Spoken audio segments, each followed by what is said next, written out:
Hello you beautiful people and welcome back to Let's Play The Outer Worlds. I have changed my mind. We're gonna talk to the lady here again from the episode before. And gonna see if we now can actually, since I invested some points in persuasion. Let's see. You can handle this. Mine's one.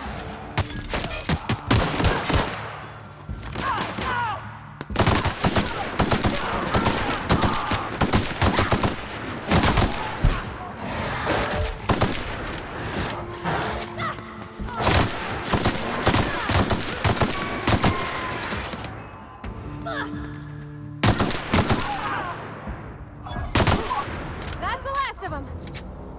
Good. That costed ammunition. I do not know. This is what I do not understand by now. Although we are already a little bit into the game, I do not know when enemies respawn. This is still a little bit of a secret to me. I know that costed ammunition and all. Take all, please. But at least the items, don't look at the extremities there. Oh, holy. This game is bloody brutal, man. I do not know when enemies respawn. This is still a little bit of a secret to me. But anyways, costed some ammunition. But overall, I think we did good. So, hello, lady. Ever consider the marauder life? It's pretty. If you say so. Can't imagine you are happy out here. Food toddler company worse and no serial dramas. Let's go. And no serial dramas. I've been thinking about going back. I just gotta know if Lord Cavendish really is the masked marketeer. I'll take my stuff and head on back, I suppose. Grace is gonna be glaring knives at me, so I've got that to look forward to. Okay, good. That means we have that quest. Return to Grace. That quest done. Okay, we find ourselves then here again. Oh, of course, I made a mistake. We need to go back here. Grace should be in there. That's nice. And then let's have a little chat. Why are they still here? Marauders can't see us in the dark. Wild canids, on the other hand. I talked to Zori into coming back. We didn't always get along, but I'm glad to know she's safe. What happened, anyway? She joined up with a band of marauders that hadn't hurt her. They hadn't heard something about wanting to be an outlaw. I'd rather not get into it. You pretty much did my job for me. Least I could do is pay you for your trouble. Let me know if I can do something for you. Okay, let's go with this option. Adelaide's agreed to go back to Edgewater. Didn't think she'd go back so long as Reed was still running the place. Something must have changed. If Adelaide's going back to Edgewater, we'll follow her. Okay, good. Then we can go to the other quest. Oh, there she is, isn't she? Do we have another option? Carry on. As you were. Okay, so we are definitely gonna get another quest. I do not know if there are any. Is this your ship? Oh my stars, she is just so handsome. Does she have a name yet? What's her drive model? Oh, gosh. Listen to me babbling. When I was in Edgewater, I dreamed of flying on a real ship, working on a real engine, belonging to a proper crew. I'm the only decent mechanic Edgewater's got, but every time I think of going back, I get this sinking feeling. I can understand not wanting to go back. You didn't seem happy in Edgewater. You have never been on a ship before. Those people... No, first one. Well, it's kind of you to say that. And you're right. I wasn't happy. I want to ask you something, and you can say no. But can I come with you? I could tend to your engine. I know my G-valves for my catalyzers, and I can keep your ship singing. And if you ever need a pair of eyes watching your back, I can do that too. What do you think? I'll be glad to have you along. Pick a cabin, it's yours. Just, you just met me. Why would You want to go into space with a stranger? I'm not interested. No. The first option it is. We are glad. Yes! I mean, thanks. You won't regret this, mister. Captain. I can call you Captain now. Ha! I got a captain. I have to say, the character writing, I like. Alright, hello Well, boy. I certainly am looking forward to flying on a ship named the Unreliable. I'll just head upstairs and claim a room. Oh, I love it. This is weird. I really enjoy the humor. Captain, I have detected that Edgewater's power supply is now optimal. I applaud your willingness to invest your time in the local community. What can I do for you, Captain? We have the power regulator. Do you know how to install a power regulator? No. Outstanding, Captain. Your aptitude for engineering will prove invaluable in the event of another catastrophic engine failure. Our engine room is located behind you. Across the cargo bay, up the ladders. Okay, so let's see. I obviously do not know, since our character obviously knows a little bit about engineering, so hopefully everything is done for us. Anyways, I'm gonna quickly save the game. Something I seem not to be doing often enough. Ticket to anywhere. Ooh, I like. Now back to the robot, or AI, to be precise here, since she's currently just a display and not walking around, right? What can I do for you, Captain? I've installed the power All regulator. systems are operating within acceptable parameters. I am prepared to bring the Unreliable into low-altitude orbit. This should prove an adequate test of our flight capabilities. No, we don't have. Let's go out of here.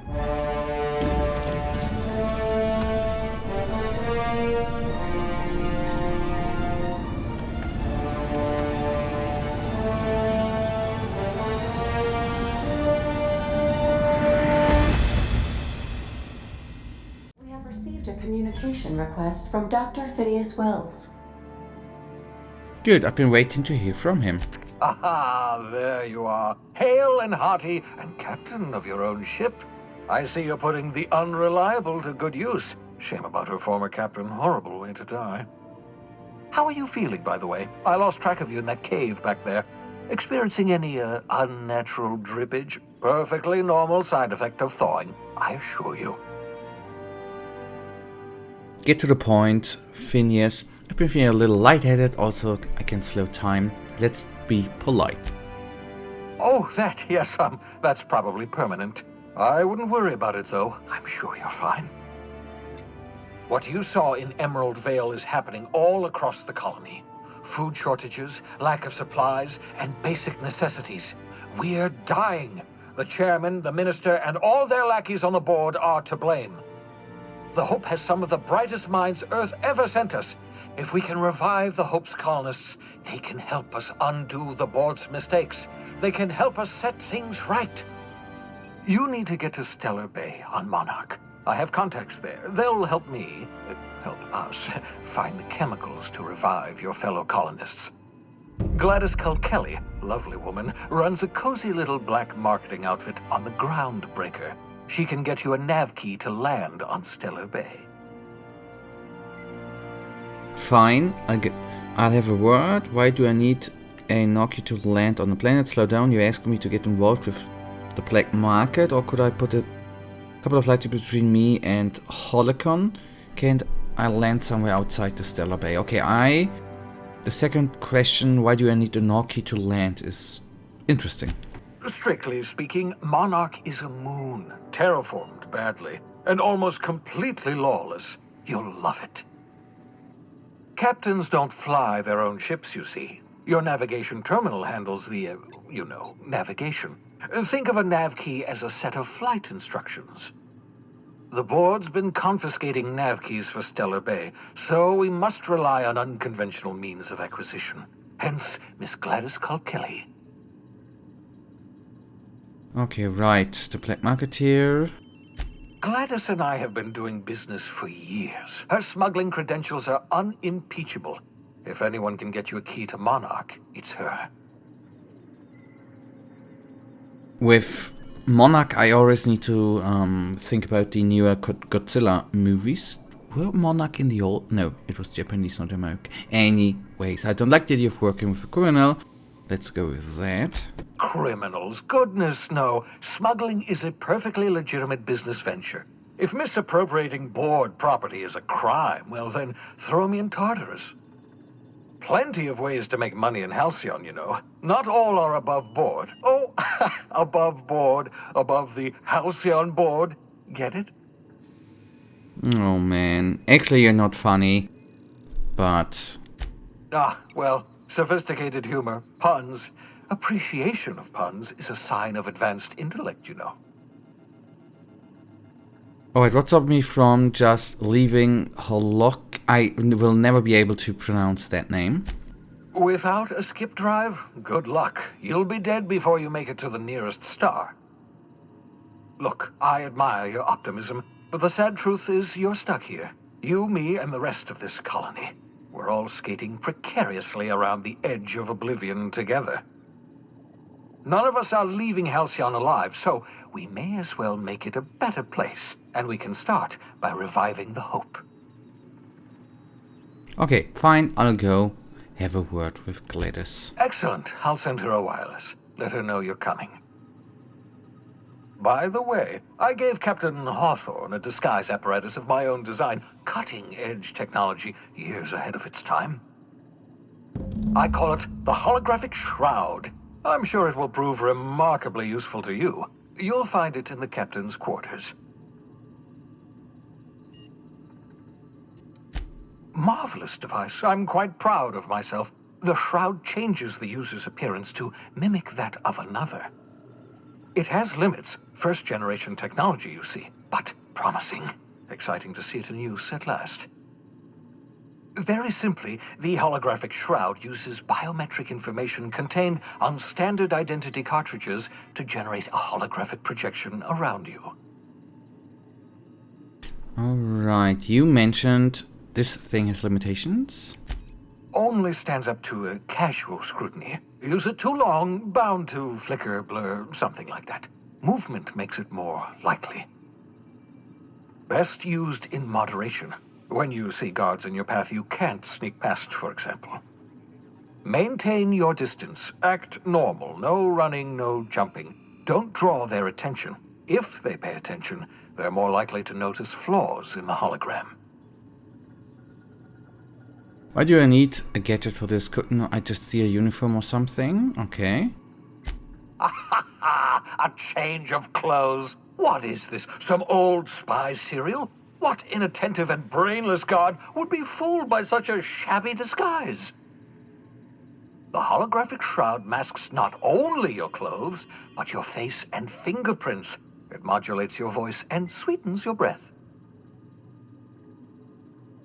How the hell does a hologram sweeten your breath? This is what I want to know. Science, that's how. The fun. I like it. I like the style, the humor, but anyways. The beauty is they don't expect it. The shroud is the only one of its kind. We humans have a tendency to overlook the unexpected. Activate the disguise, walk past someone. What do they see? A figure dressed like a fellow employee. Don't act odd. They won't focus on you.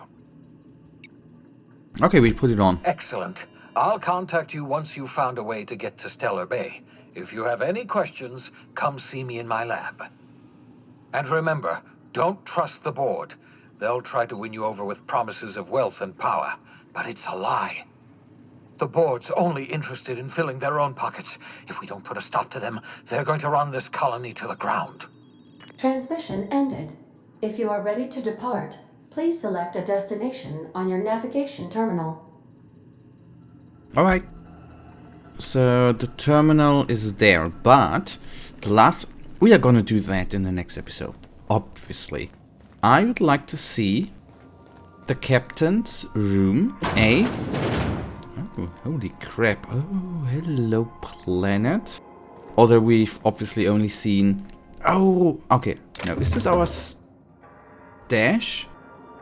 I wanted to get this device. The holographic shroud projects a disguise on you and your companions that gives you access to restricted areas provided you have the correct ID cartridge for that area. Restricted areas are off limits to unauthorized personnel and otherwise result in being attacked on sight.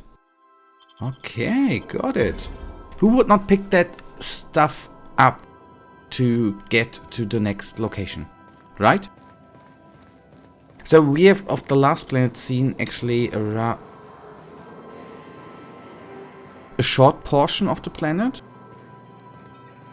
But that is fine with me. Do not know. My camo sensors are picking up a rich array of hydrocarbons. How big the other regions are gonna be. I mean, this was just a region, right? So let's see in the next episode, important, how big the next one is actually gonna be. I don't know if I missed any side quests here, but anyways, I did my best. Right for now, you know it. I, as usual, really thank you for watching. In the next one, we obviously go on and fly. Well, I guess we are not gonna fly, but well. Anyways, until then, have a nice day. Stay frosty. Bye.